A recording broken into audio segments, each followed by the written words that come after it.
Assalamualaikum warahmatullahi wabarakatuh.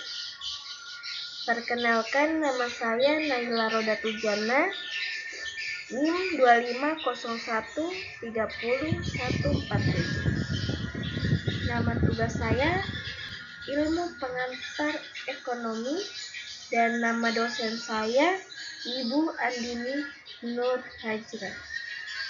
Di sini saya akan mempresentasikan judul saya, yaitu Pasar Bebas, Peluang dan Tantangan di Era Globalisasi.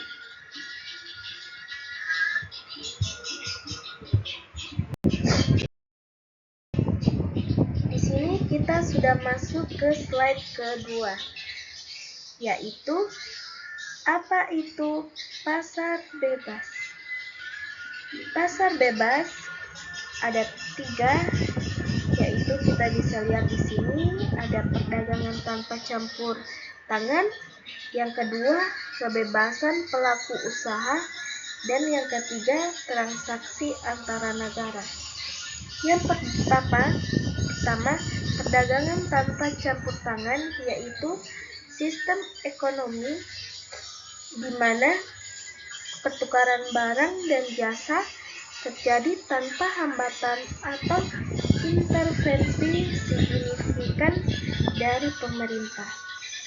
Yang kedua, kebebasan pelaku usaha, yaitu produsen dan konsumen memiliki kebebasan penuh dalam menentukan harga, kuantitas produksi, serta pilihan pembeli. Dan yang ketiga, transaksi antara negara. Perdagangan internasional berlangsung tanpa batas tarif, quota, atau regulasi yang menghambat aliran barang dan jasa.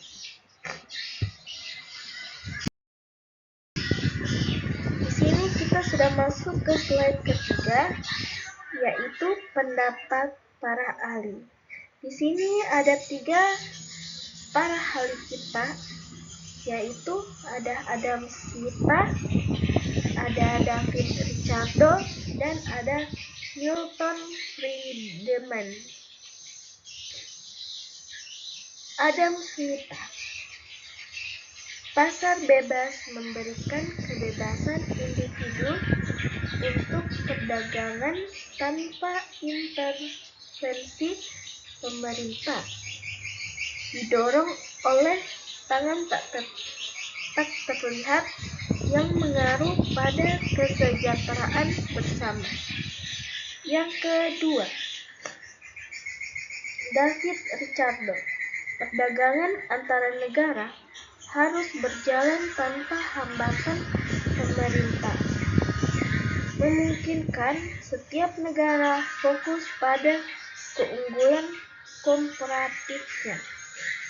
Yang ketiga, Milton Friedman, peran pemerintah seharusnya terbatas pada menjaga hukum dan hak milik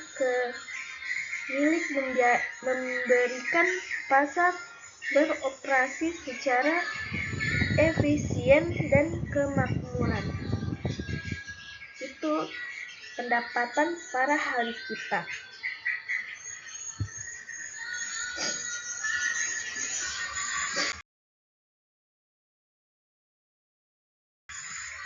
Dan di sini kita sudah masuk ke slide keempat, yaitu ciri-ciri pasar bebas.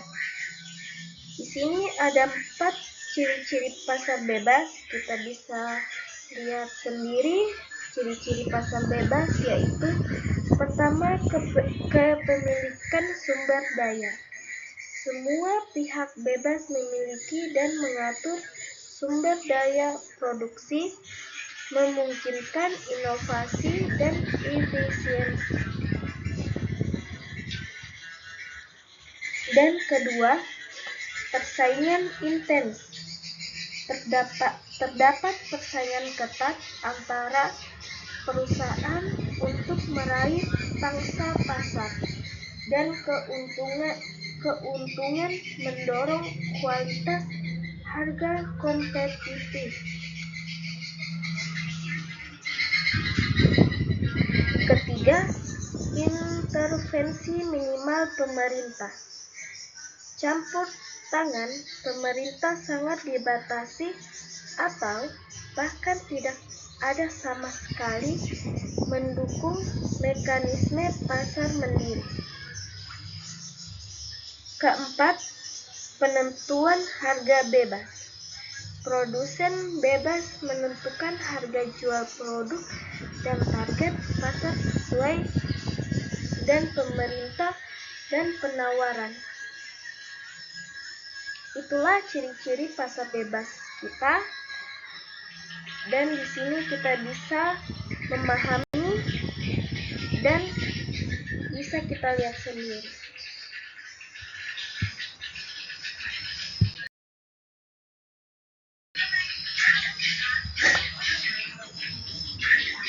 Di sini kita masuk tujuan pasar bebas.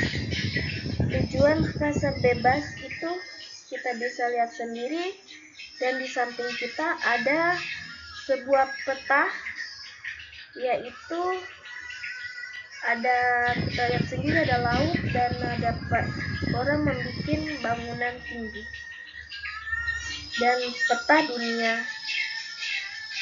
Dan di sini kita masuk saja di tujuan pasar bebas, yaitu memperoleh divisi negara melalui kegiatan ekspor dan impor, memperkuat cadangan mata uang asing. Dan berikutnya, meningkatkan perekonomian nasional dengan memperluas akses pasar global dan menarik investasi. Berikutnya, memenuhi kebutuhan dalam dan di luar negara secara lebih efisien melalui spesialisasi produksi.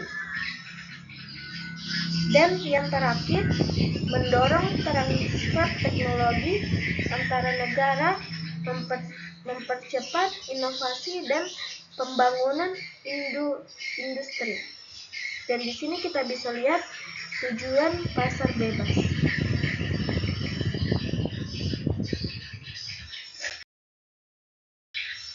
Dan di sini ada 5 contoh pasar bebas di dunia. Ada APEC, NAFTA, MEA, CAFTA, dan Uni Eropa. APEC yaitu Kerjasama Ekonomi Asia Pasifik, dan NAFTA Perjanjian Perdagangan Bebas Amerika Utara, dan yang ketiga MEA Masyarakat Ekonomi ASEAN, dan yang keempat CAFTA Perjanjian Perdagangan Bebas Amerika Tengah, dan yang kelima Uni Eropa Pasar Tunggal Eropa.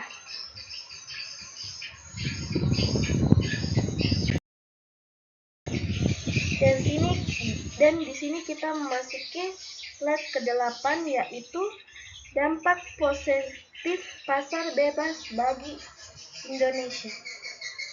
Di sini ada beberapa dampak, yaitu akses pasar global, membuka peluang bagi produk lokal untuk menembus pasar internasional, meningkatkan ekspor dan citra bangsa. Yang kedua, inovasi dan kreativitas, mendorong pelaku usaha untuk berinovasi, meningkatkan kualitas produk, dan beradaptasi dengan tren global. Yang ketiga, pertumbuhan ekonomi, memacu pertumbuhan ekonomi melalui meningkatkan investasi asing dan menciptakan lapangan kerja. Dan keempat, transfer teknologi, mempermudah akses terhadap teknologi dan pengetahuan baru, mempercepat modernisasi industri.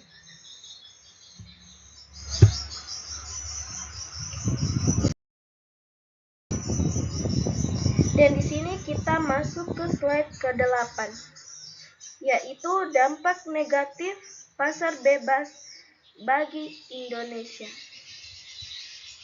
Persaingan ketat pelaku usaha kecil dan menengah kesulitan bersaing dengan produk impor yang lebih murah atau berkualitas. Ketergantungan impor. Resiko meningkatkan ketergantungan pada produk impor mengancam industri dalam negara.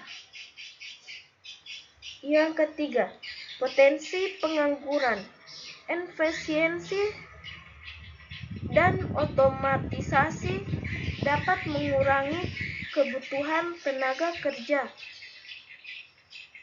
Potensi menimbulkan pengangguran. Keempat, kesenjangan sosial.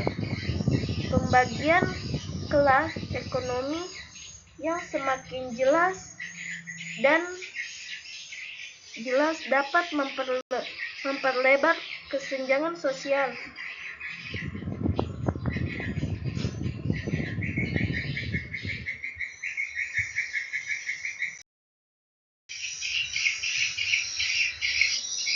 Di sini kita bisa lihat siapa Indonesia yang menghadapi pasar bebas. Di sini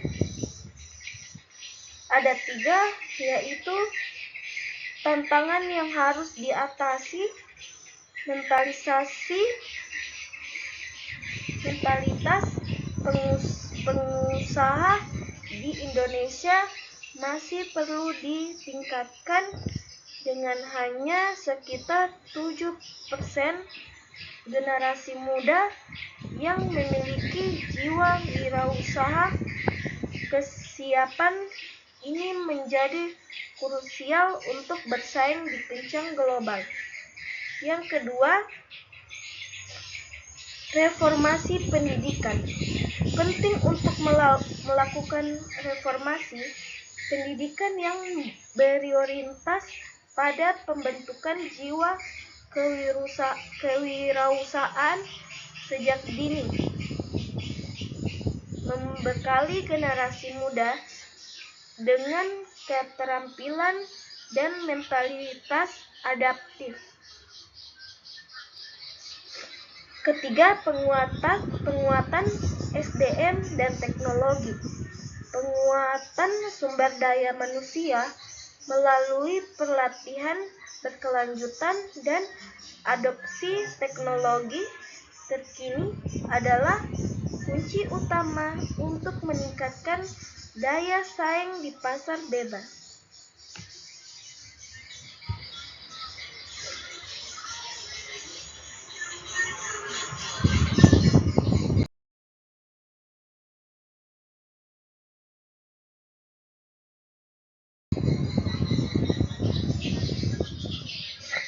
Di sini kita masuk yang slide terakhir, yaitu kesimpulan dan aksi.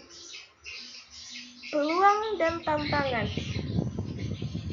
Ada adaptif dan inovatif, dan dukung penuh, dan ada kemajuan bangsa. Di sini kita bisa lihat saja apa itu peluang dan tantangan. Pasar bebas adalah pedang bermata dua, penawaran peluang besar sekaligus tantangan serius yang harus dihadapi. Yang kedua, adaptif dan inovatif. Indonesia harus menjadi negara yang adaptif dan inovatif untuk memanfaatkan potensi besar dan potensi pasar bebas secara maksimal. Ketiga, dukungan penuh, perlu adanya dukungan perkembangan SDM, teknologi, kebijakan, dan yang pro bisnis dan berdaya saing. Dan yang keempat, kemajuan bangsa.